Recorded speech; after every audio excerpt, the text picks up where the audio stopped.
So bisan patuod sa mga bagyo, mga baha, nagpadadyon gihapon takarot.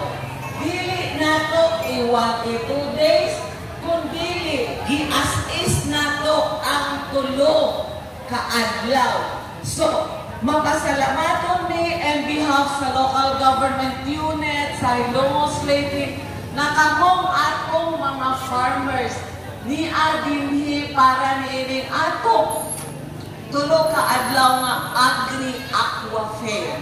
Sumauna ang atong mga farmers alive nagmata o bisan pa sa unsay mga katalagman na agad jud gihapon ta. So atong i-acknowledge ang support sa atong buotan o matinabangon nga Mayor Linlin Villahermosa, ang atong ever supportive nga Vice Mayor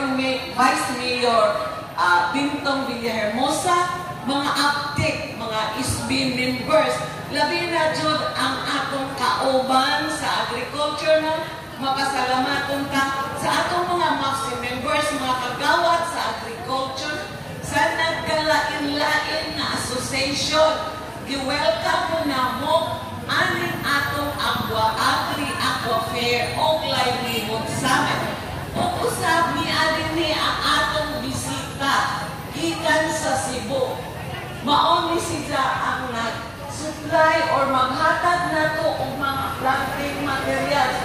Si Ma'am Lilia Oges o ang Better Health na si Sir Fred Oges. Usa ni si Jaka, consultant sa Department of Agriculture. So niya sila karon pod aron mag-discuss about fruit trees. So, welcome sa atong 3 days na livelihood summit, Agri-Aqua Fair, dinhi sa lungsod, sa Ilongos, ug usapon ni nga atong gihimo aron pagpasidungog sa atong patrona ang Immaculada Concepcion ug sa labaong makagagahom nga maoy naghatag ni atong mga grasya karon nga atong gidali ni ug labi na jud ang grasya sa kinabuhi. Maadtong buntag ug daghang salamat.